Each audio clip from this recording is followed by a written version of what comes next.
더마카와 함께 시선 집중의 문을 열겠습니다. 어서 오세요. 네, 안녕하세요. 더마카입니다. 하루 만에 또 애정이 사라지셨군요. 또 어서 오세요가 너무 건조했다.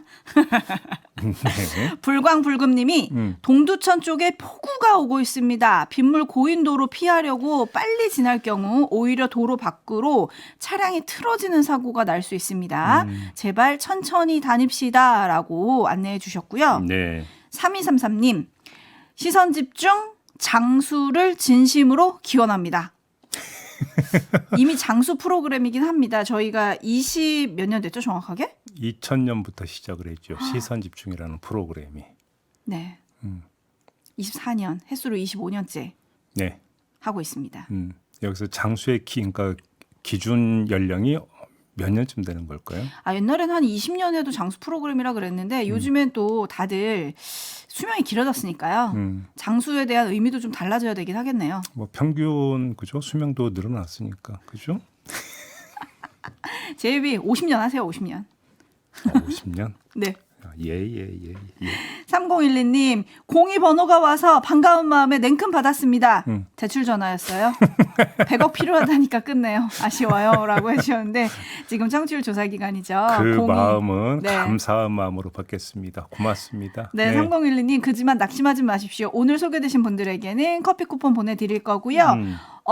댕이보다 냥이님이 야간 근무가 곧 끝납니다. 그래서 시선 집중 들을 때가 제일 좋아요라고 해주셨고 아트맘님은 퇴근 후 힘든 하루를 치맥으로 달래고 숙취로 깬 아침입니다. 제이비만 기다리고 있어요. 희망찬 소식 부탁드려요라고 해주셨는데 네. 희망을 발견하실 수 있을 겁니다. 오늘 방송 다 들으시면요. 제이비타임즈 오늘 주목할 첫 번째 뉴스 어떤 건가요? 자, 이미 공개됐던 이종호 씨 녹음 파일에 경찰관이 등장을 합니다. 이종호 씨가 별 2개는 달아줘야 한다고 했던 그 경찰 간부인데요. 여러분 기억하시죠? 이 사람과 관련한 또 하나의 구명 의혹이 제기가 됐는데요. 어제 MBC 뉴스데스크 보도 한번 들어보시죠. 서울 영등포 경찰서는 지난해 10월 인천 세관 직원들에 대한 수사에 착수했습니다. 다국적 마약 조직의 필로폰 밀수 과정에 도움을 줬다는 의혹이었습니다. 그런데 그 무렵 지휘 라인에도 없는 서울경찰청 소속 경무관이 수사팀에 전화를 걸어왔습니다. 이종호 씨 통화에서 별 1개 경무관에서 별 2개 치안감으로 승진할 거라고 언급된 조모 경무관이었습니다. 조 경무관은 수사팀장에게 세관 수사를 해 국정 운영에 부담을 줘선 안 된다는 압력성 발언을 한 걸로 확인됐습니다. 이 일이 언론을 통해 알려지자 경로한 윤희근 경찰청장은 있을 수 없는 일이 벌어졌다며 조 경무관에 대한 감찰 조사를 지시했습니다. 감찰 끝에 경찰청은 외압 사실을 확인하고 감봉 등의 징계를 내려달라는 요청과 함께 지난 2월 조 경무관을 인사혁신처 중앙징계위원회에 넘겼습니다. 하지만 지난달 초 인사혁신처의 결론은 불문, 즉 징계 처분을 내리지 않았습니다. 부적절한 통화를 한 건 맞지만 책임을 물을 정도는 아니라는 이유였습니다. 이에 윤 청장은 대신 이달 4일 조 경무관에게 직권 경고 조치했습니다. 이게 무슨 말입니까? 그러니까 최대한 단순화해 봅시다. 경찰 최고 수장이 직접 나서서 징계를 추진했는데 인사혁신처에서 불문에 붙이기로 했다는 거 아닙니까? 이거 아니겠습니까? 네. 어제 MBC 뉴스는 이 경찰 간부의 수사 외압에 보도의 초점을 맞췄는데 저는 각을 틀어서 다른 걸 말씀을 드리고 싶은데요. 왜 인사혁신처에서 불문에 붙이기로 했을까? 그 배경에 다른 건 없는가? 이걸 한번 살펴보고자 하는 건데 자, 불문에 붙이기로 한 이유는 둘 중에 하나일 겁니다. 인사혁신처가 정말 독립적으로 그리고 객관적으로 판단해서 보니까 별거 없더라. 이거였거나 아니면 경찰청장보다 더 센 힘이 작용을 했거나 둘 중 하나 아니겠습니까? 자, 첫 번째 이거 쉬 받아들일 수 있는지 한번 검토해 봅시다. 불문 결정은 행위에 아무 문제가 없을 때나 내리는 것으로 상식적으로 이해가 됩니다. 그런데 아니지 않습니까? 수사 외압을 행사했다는 거 아닙니까? 근데 이게 어떻게 불문에 붙일 수 있는 사안입니까? 이걸 어떻게 독립적으로 그래요? 객관적으로 이렇게 판단할 수 있는 겁니까? 그래서 어떤 힘이 작용한 결과는 아니겠는가라고 하는데 물음표를 찍어야 되는 것이죠. 자, 특히나 이 경찰 간부가 이른바 골프 모임 단톡방 거기서 거론됐던 그 이종호 라인하고도 연결이 지금 되어 있는 거 아니겠습니까? 자, 이 그 골프 모임 단톡방에서 뭔가 불거졌던 게 뭡니까? 이른바 구명 로비 의혹 아니었습니까? 근데 이 경찰 간부의 문제도 결국은 구명의 힘이 작동했는가 안 했는가의 문제로 간다라는 겁니다. 거의 의혹의 틀과 얼개가 거의 똑같다. 이 점을 좀 말씀을 드리고 싶은 거고요. 네. 그다음에 녹취록 하나 더 전해드리겠습니다. 오늘 동아일보가 보도한 내용인데요. 이종호 씨의 녹취록은 지금 많이 언론 보도를 탔는데 이 단톡방에 등장하는 경호처 출신의 송모 씨 녹취록 있지 않습니까? 네. 관련해서 두 개를 동아일보가 입수해서 보도를 했는데 하나는 지난해 8월 9일 그 변호사와 통화한 내용인데요. 여기에서 보면 임성근 사단장에게 뭐 전역, 사표 이런 거 하지 말라, 사의 표명하지 말라고 말렸다라는 내용입니다. 이거는 간접적으로 많이 알려졌던 내용입니다. 주목했던 건 다른 건데요. 올해 6월 30일 이 변호사와의 통화에서 송 씨가 V1, V2를 거론한다고 합니다. 경호실은 뭐든 들어가면 출입자 명단, V1으로 가는 선물이나 물품 목록이 철두철미하게 1일 목록으로 보관된다 이렇게 말을 합니다. 이에 변호사가 V1이 대통령이냐라고 물어보니까 송 씨가 V1이 대통령이고 V2가 그거지 이렇게 대답을 합니다. A 씨가 변호사죠. V2에 대해서 영부인이고 라고 맞장구 치니까 송 씨는 그냥 쉽게 얘기하는 거야 이렇게 대답을 합니다. 그러면 VIP 이야기를 하면서 이종호 씨가 뭐라고 처음까 주장을 했었던 겁니까? 그리고 나중에 어떻게 말을 바꿔 쓴 겁니까? 요때 따라붙었던 게 V1, V2 이야기가 나온 적이 있었다라고 하는 것들이 그 다음에 따라붙었던 이야기 아니겠습니까? 그 녹취록이 지금 공개가 됐다. 이런 이야기가 되는 겁니다. 네, 그리고 또 하나 놓치면 안 되는 게 그 이종호 전 대표의 말을 VIP 발언 관련해서 믿을 수 있냐, 허언일 수도 있다 이런 얘기가 많이 나왔었잖아요. 네. 그러면서 6일 전에 한국일보 보도를 보면 이 이종호 전 대표의 말에 좀 신빙성이 없다라는 단적인 예로 언급이 된 게 바로 어제 뉴스데스크에 등장했던 그 서울경찰청 소속 경무관입니다. 왜냐하면 그 경무관이 별 2개를 달 거다라고 했는데 승진을 하지 못했다. 그렇기 때문에 이종호 전 대표의 발언은 신빙성이 없는 거 아니냐 이런 의혹이었었거든요. 그 얘기는 근데 그 내막을 지금 살펴보니 구명은 됐다라는 거잖아요. 네. 그러면 이종호 전 대표의 말의 신빙성을 어떻게 볼 거냐. 그렇죠. 요걸 지금 다시 좀 따져야 되는 순간이 아닌가. 그렇습니다. 이런 생각이 또 드네요. 네. 박한숙 님이 보이지 않는 막강한 힘 도대체 누구일까요? 라고 보내주셨고 저희도 궁금합니다. 물프레님은 이종호 씨 뭐 인맥이 문어발이네요 라고 해주셨고 강희연님은 범죄도시 5편 소재로 딱일 것 같아요 라고 좀 꼬집어 주셨는데 이게 끝이 아닐 것 같습니다. 그렇죠? 공익제보자의 녹취록이 점점 더 언론 보도를 타고 있기 때문에 네. 어떻게 진행될지 또 시선 집중하겠습니다. 그리고 또 오늘 하나 주목해야 될 게 10시에 권성동 의원이 최상병 사망사고 제보 공작 관련 기자회견을 예고를 해놨거든요. 네. 어떤 내용이 나올지도 시선 집중하겠습니다. JB타임즈 다음 주목할 뉴스는요? 한동훈 국민의힘 당대표 후보가 어제 채널A 유튜브 채널에 나가서 사설 여론조성팀 의혹에 대해서 입장을 밝혔습니다. 크게 두 대목에 눈길이 갔는데요. 자, 우선 첫 번째 대목부터 들어보시죠. 댓글팀이든 뭐든 뭘 했든 간에 제가 관여하거나 제가 뭘 부탁하거나 제가 뭐 의뢰하거나 그런 게 전혀 없어요. 저는 일단 전혀 관계없고 전혀 무관하고 알지도 못하는 거다. 뭔 소리인지도 모르겠다. 이게 네. 제 입장입니다. 예. 그러니까 더 주장하고 싶으면 근거를 대면 됩니다. 그렇죠? 그런데 저런 자발적인 시민들이 시민으로서의 정치적인 의견을 그게 비판이든 응원이든 내는 것 자체를 마치 부당한 것이고 범죄인 것처럼 몰아가는 정치가 맞는 겁니까? 정치라는 것은 자발적인 지지와 응원을 먹고 사는 것 아니에요? 네. 자신과는 무관한 자발적 의견 표명이라는 주장 아니겠습니까? 네. 한마디로 정리를 하면 자, 이런 주장에 맞세울 사례는 이미 제기된 바가 있습니다. 장해찬 전 최고위원이 지난 11일 공개한 여론조성 요청건인데 시간 관계상 하나만 예를 들어드리겠습니다. 2023년 5월 16일 참여연대 관련 자료를 공유하면서 참여연대 조지는데 요긴하게 쓰시길 지금 한동훈 장해찬 찰떡 콤비임 장관님께도 보고드림 이런 문자가 공개가 되지 않았습니까? 자, 이건 조직적 협조 요청이지 자발적 의견 표명이라고 볼 수는 없습니다. 누가 보더라도. 그런데도 한동훈 후보가 저렇게 주장을 한 데는 이유가 있겠죠. 그게 뭐겠습니까? 연결고리가 나오지 않았기 때문입니다. 다시 말해서 장해찬 전 최고에게 이 문자를 보낸 사람이 아직은 특정이 되지를 않았습니다. 누군가가 공개가 되지를 않았습니다. 그러니까 이 사람과 한동훈 그 후보와의 관계는 지금 이야기를 꺼낼 수가 없는 겁니다. 바로 이 점에 한동훈 후보가 주목해서 나와는 무관한 일이다 이렇게 주장을 하고 있는지는 잘 모르겠습니다만 결국은 이렇게 되면 시선은 어디로 향하게 됩니까? 장해찬 전 최고가 관련해서 이 사람은 연결고리인지 아니면 독립된 사람인지는 모르겠습니다만 자신에게 이렇게 요청했던 사람이 누구인지 신원을 특정해서 공개할지 이걸 좀 봐야 된다. 이 말씀을 드리겠고요.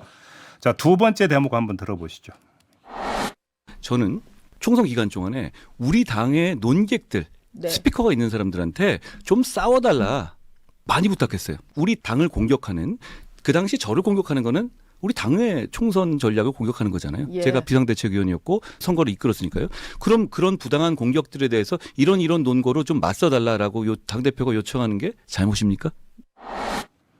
네, 어제 TV 토론에서도 똑같은 주장을 반복을 했는데 주목할 점이 뭘까요? 이른바 한동훈식의 공과 사 구분법인데요. 자, 한동훈 후보의 주장을 요약하면 공적 사안에 대해서 논객이나 스피커의 의견 표명을 요청하는 건 정당하다. 이런 주장이죠.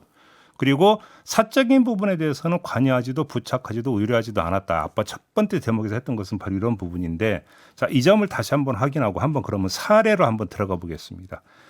한동훈 후보가 공적 사안으로 분류했던 이른바 이준석에 대한 대응 요청을 한번 보죠. 그게 지금 요 대목인 것 같은데요. 개요는 이런 겁니다. 이준석 개혁신당 의원이 지난 1월 유튜브 채널에 나와서 한동훈 후보가 2022년 5월 법무부 장관으로 처음 출근할 때 던킨 커피를 들고 등장한 것에 대해서 언급을 했거든요. 한동훈 후보의 집인 타워 팰리스에서 법무부 청사가 있는 과천까지 검색을 해보니 던킨 도너츠를 살 수 있는 동선이 있지를 않았던 것 같다며 아무리 봐도 누구한테 조언받는 느낌이 든다 이렇게 주장을 했던 겁니다. 이거에 대한 대응을 요청하는 겁니다. 자, 한번 따져보죠. 이 사안은 사적인 사안입니까? 공적인 사안입니까? 한동훈 후보는 이준석 의원이 이 문제를 거론한 시점과 그다음에 대응 요청을 한 시점이 자신이 국민의힘 비대위원장으로 있을 때이니까 공적 사안이다 이렇게 주장하는 것 같은데 내용은 개인 스타일 연출과 관련된 문제 제기였습니다. 이 건이 사적인 사안이라면 한동훈 후보가 대응을 요청한 건 정당화되지 않는다. 이 말씀을 다시 한번 드리겠습니다. 근데 뭐 당의 이미지 제고 이런 식으로 뭐 반론을 할 수도 있을 것 같은데 그런데 개인의 이미지가 곧 당의 이미지하고 똑같다라고 하는 이 설정은 도대체 어떻게 나오는 겁니까? 사당이 아니라 공당인데. 네? 네, 뭐 관련해서 어젯밤 있었던 당대표 후보 토론회에서도 이야기가 나왔었거든요. 잠깐 그 내용 들어보시죠. 장해찬 전 최고위원의 여론조성팀 있었습니까? 없었습니까? 저는 제가 관여한 건 전혀 없고요. 그분이 뭘 했는지 제가 알 수가 없는데 제가 이렇게 말씀드렸죠. 뭐 불법이 있다면 본인이 자수하면 된다 이렇게 말씀드렸어요. 장해찬 전 최고는 오히려 나를 고소해라 이런 식으로 나오는데 이런 허무맹랑한 얘기 하면은 고소하는 것도 한번 고려해 보아야 되지 않나요? 제가 지금 원희룡 후보님이 저한테 여러 가지 거짓말 하신 것도 고소 고발 안 하고 있지 않습니까? 당내 선거고요. 당내 선거에서 고소 고발을 하라 이렇게 얘기하는 건 좀 적절하진 않은 것 같아요. 우리 네. 고소고발을 할지 말지 부분들은 뭘로 연결이 되는 겁니까? 수사를 할지 말지로 연결이 되는 거 아니겠습니까? 근데 고소고발을 하든 안 하든 결국은 수사는 불가피하다라고 하는 이야기는 많이 나오고 있는 것 같습니다. 이렇게만 네. 확인하고 넘어가겠습니다. 장해찬 전 최고위원이 지금 침묵하고 있는 거 아니냐 많은 분들이 좀 궁금해하시는데 일단 어제 오후 5시 좀 넘어서요. 네. SNS에 올린 글은 있어요. 말 빙빙 돌리지 말고 자신 있으면 정면으로 들어오세요. 이렇게 올렸거든요.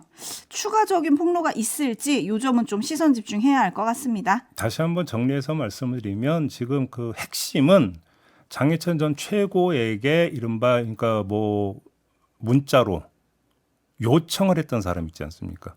그 사람이 누군지를 밝히느냐 마느냐 이게 제가 볼 때는 핵심적 관심사다. 이렇게 간단히 정리를 하겠습니다.